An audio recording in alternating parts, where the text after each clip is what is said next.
You know, it's not really your fault. You were born into a broken system, into a fallen nature.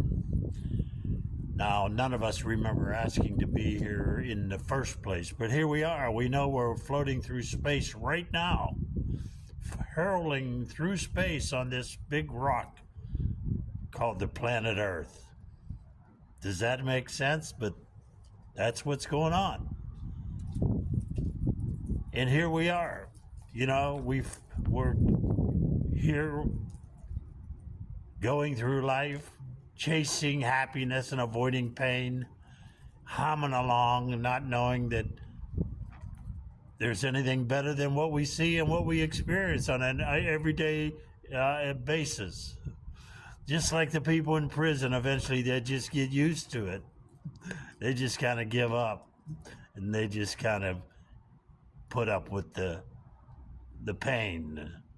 They get used to it. You can get used to anything, and it gets to the point you don't even realize that there's anything better.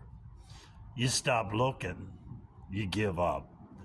And that's what most of us have done. We just gave up. Or we search out these other escape routes, drugs, and there's liquor, there's all kind of, you've been there.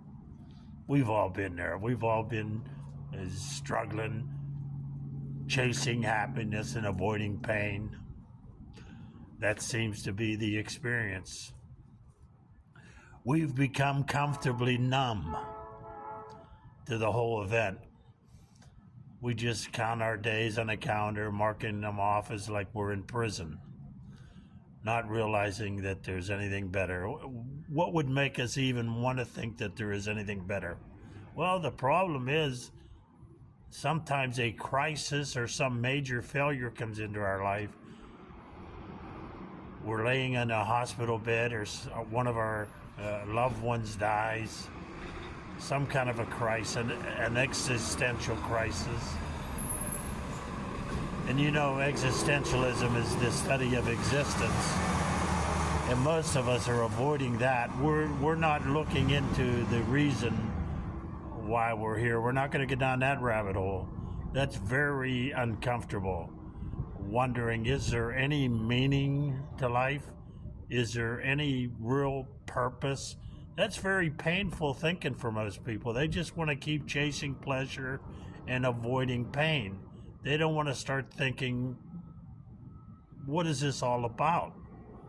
Why is this?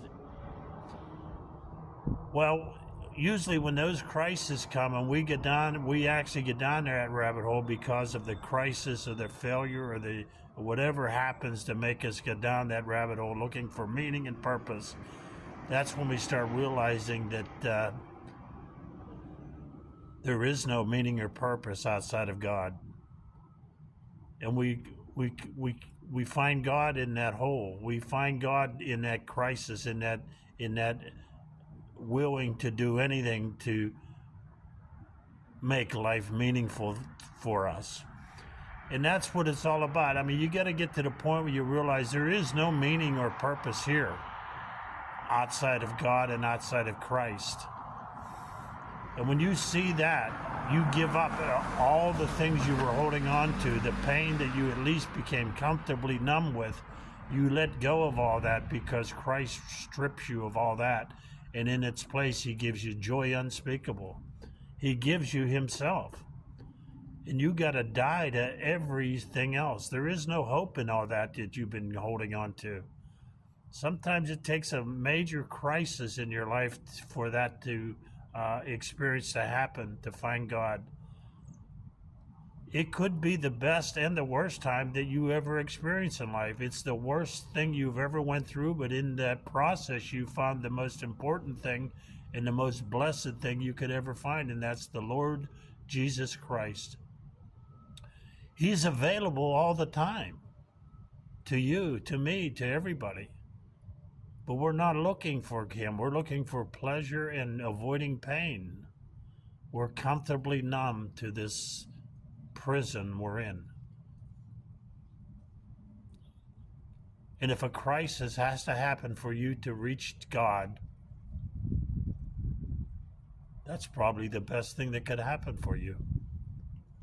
If that's the only way you'll ever. Some people have to go the hard way. They can only find God the hard way. But He's always there, always available. Cry out to the Lord now, would you please? Thank you.